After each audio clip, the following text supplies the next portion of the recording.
A lot of this isn't going to make sense to you, and I'm sorry about that. I'm just going to start at the beginning, with the house.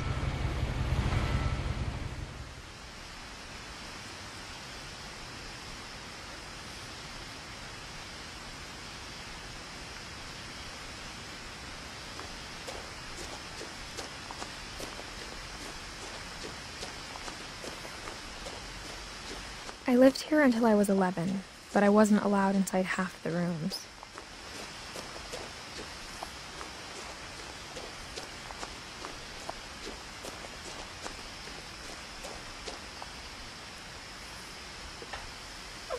Inside the mailbox were bills from 7 years ago, marked urgent, open immediately. I hadn't been back since my brother Lewis's funeral.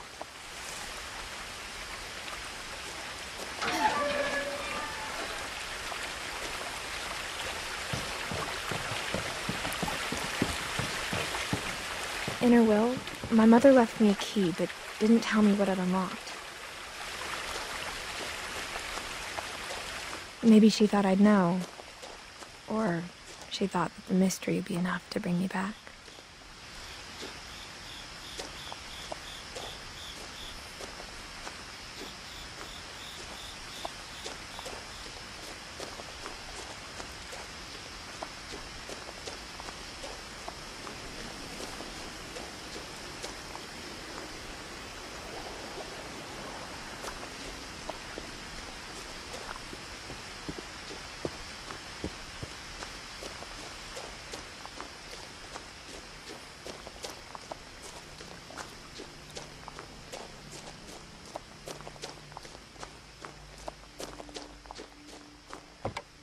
The woods around the house have always been uncomfortably silent, as if they're about to say something but never do.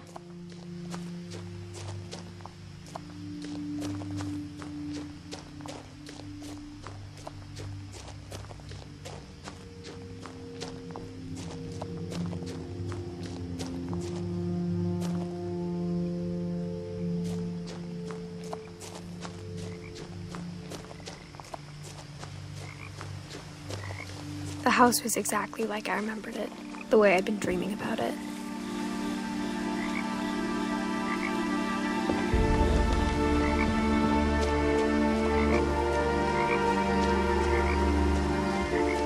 As a child, the house made me uncomfortable in a way I couldn't put into words.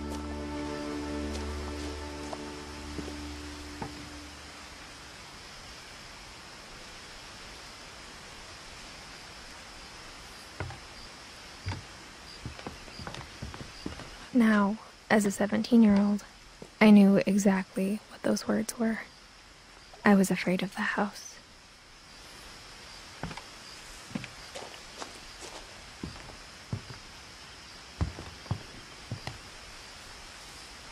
I hoped the key might unlock the front door. It didn't.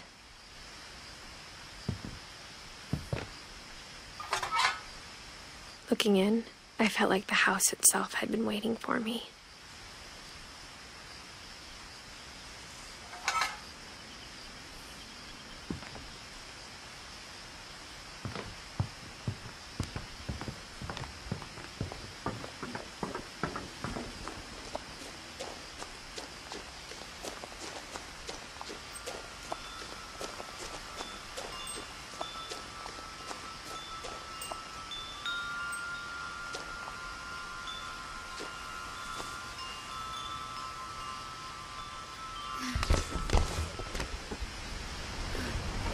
Crawling through the doggy door used to be a lot easier when I was 11.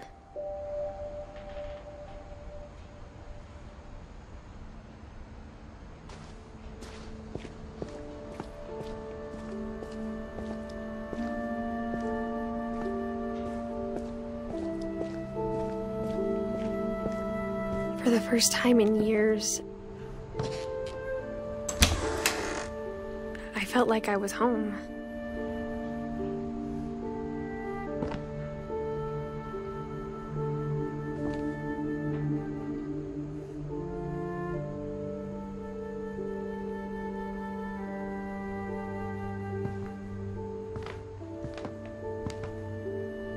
But instead of a family, there were just memories of one.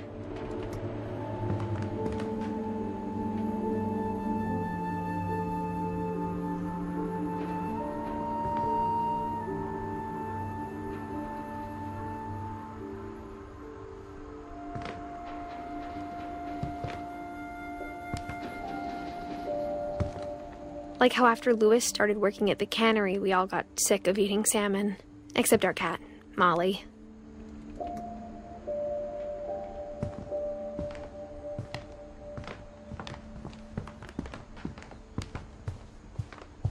The table was still a wreck from the night we left.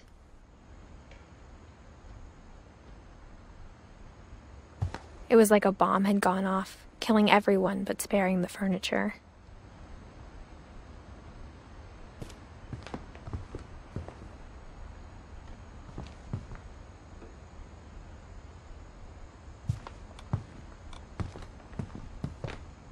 My mom was the only one of us who could imagine Great-Grandma Edie living in a nursing home.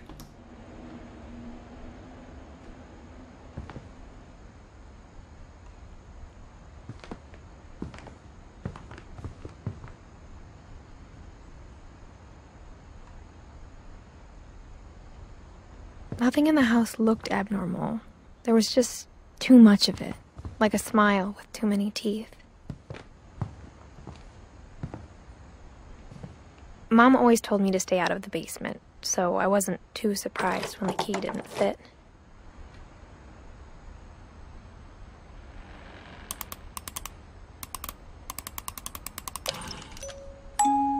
Great-Grandpa Sven built a music box for Barbara, along with the rest of the house.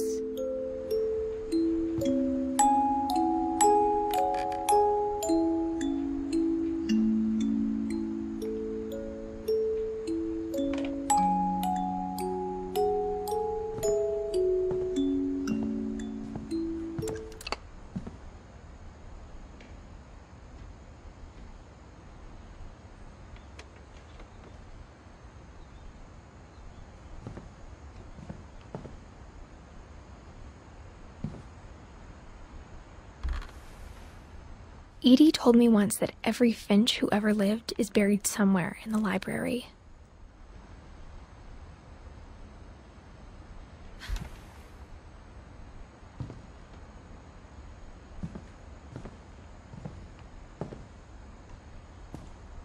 After Milton disappeared, Mom sealed up all the bedrooms.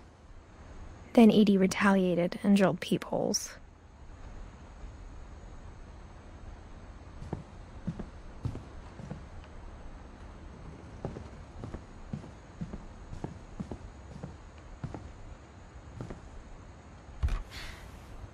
My Grandpa Sam spent 7 years sharing a room with his dead brother, Calvin.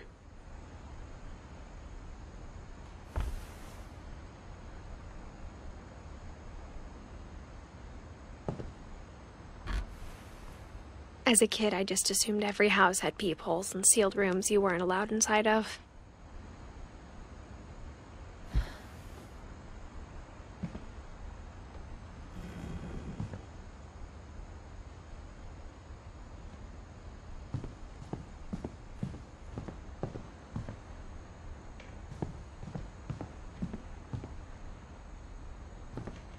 I spent a lot of time playing in Great Uncle Walter's room.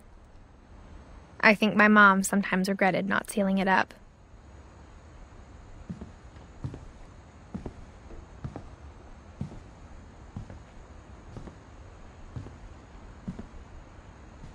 Louis told me there were secret passages, but I never believed him.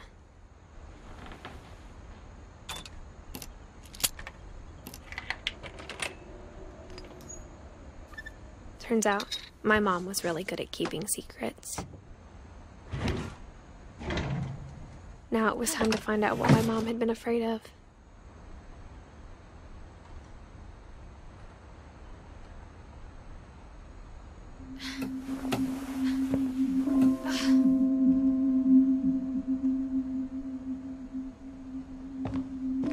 Reading this, maybe it sounds like I had a plan. But I had no idea what was behind that door.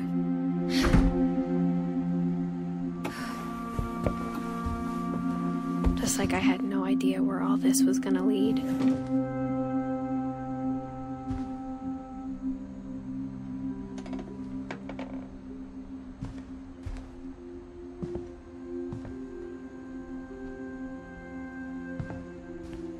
I grew up looking at Molly's room through the peephole. Molly's gerbil had a tiny bedroom with its own even tinier gerbil cage. Being inside for the first time, I felt like I'd stepped behind a painting.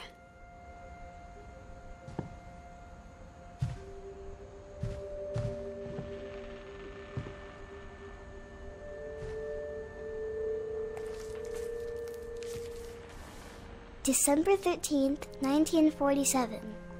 Dear Diary, I'll be gone soon, but I wanted to tell somebody about what's gonna happen. It started when Mom sent me to bed without dinner. I woke up and I was starving, so I looked around for something to eat.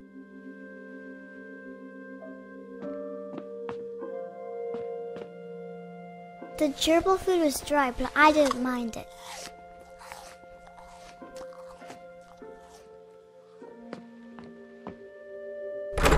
Mom, can I come out now?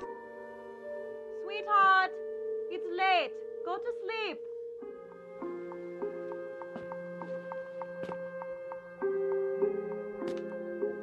My Halloween candy was all gone.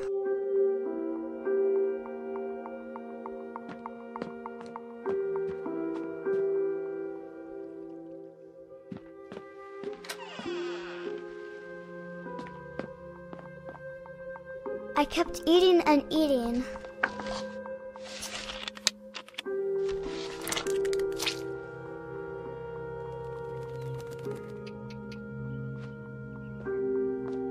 I ate a lot of things that night.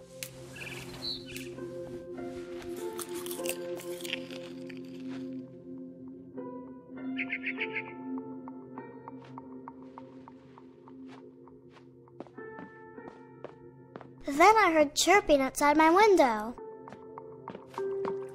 It was a barn swallow going back to her nest. I reached out for her.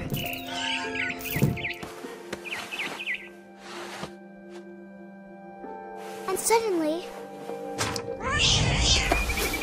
I was a cat.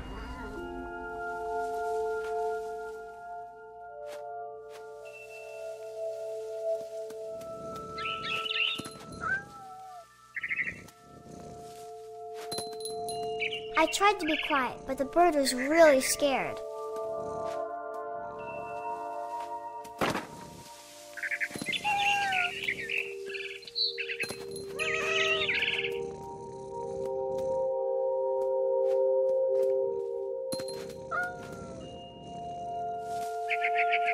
Mom and Dad didn't even look at me.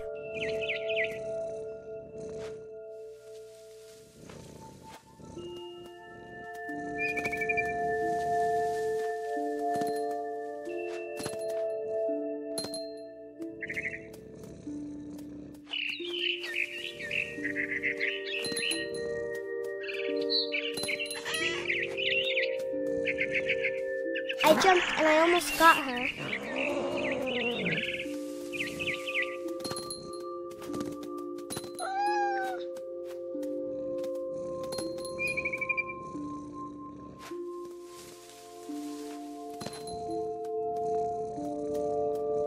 I could tell she was getting really tired. Now I was up in the big tree. I promised Dad I wouldn't climb it anymore. All I cared about was eating that mama bird.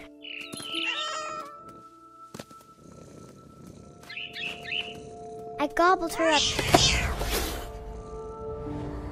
And suddenly, I was an owl. First, all I heard was the wind. Then I heard little teeth nibbling in the grass.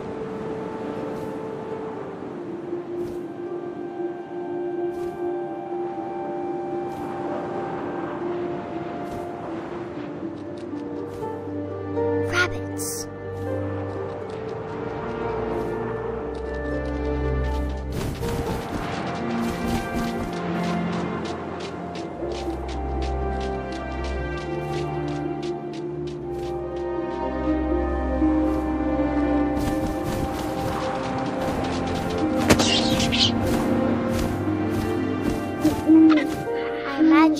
face looking up and seeing mine through my talons. I swallowed him up, and I didn't chew one bit. Then I flew off to find something bigger.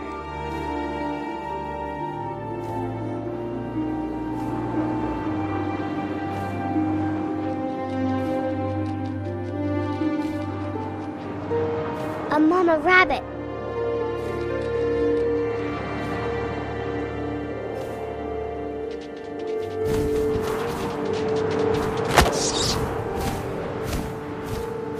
She was almost too big to carry. I started choking, but I couldn't stop eating. And suddenly, I was a shark.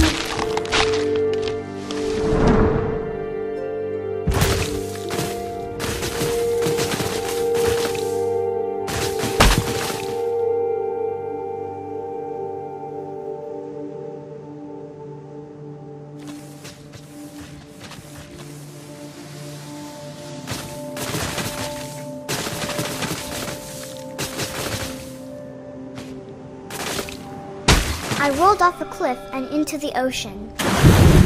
Now, I was hungrier than ever.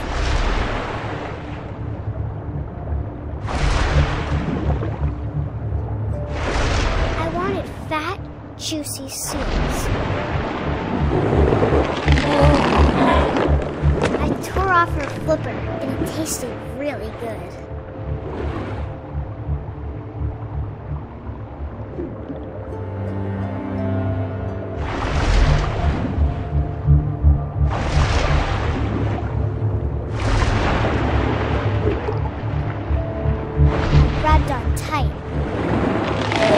So hungry, I jumped out of the water. When I opened my eyes, everything had changed.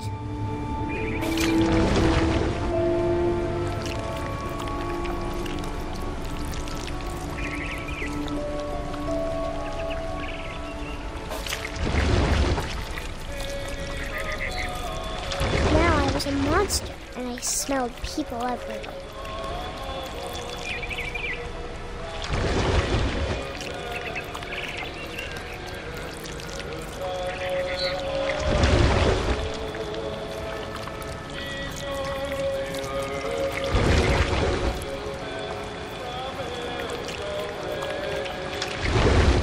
I was big, but I moved real quiet.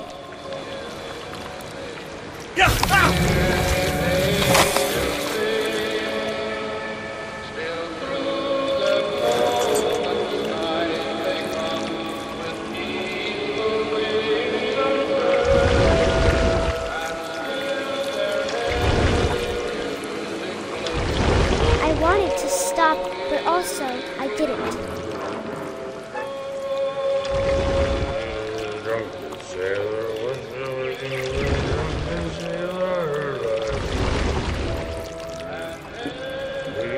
Belly with a rust. Belly with a rust.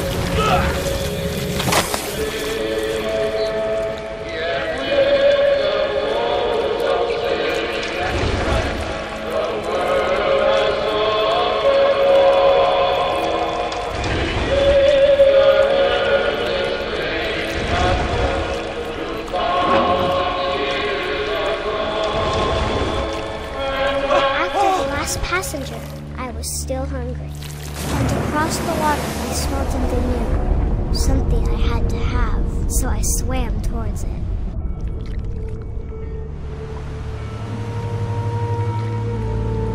I slithered onto the sand, and the good smell went into an old pipe.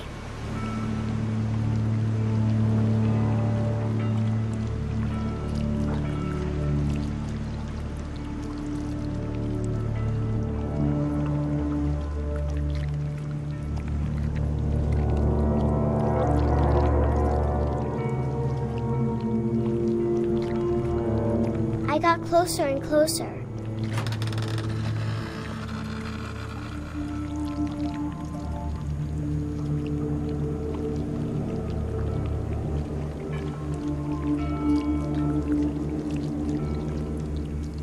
All of my stomach started growling. And suddenly, That was me again. I held my breath for a long time, but I couldn't hear anything. I think it's waiting for me to fall asleep. But it's not going to wait much longer. It needs to be, and we both know I will be delicious.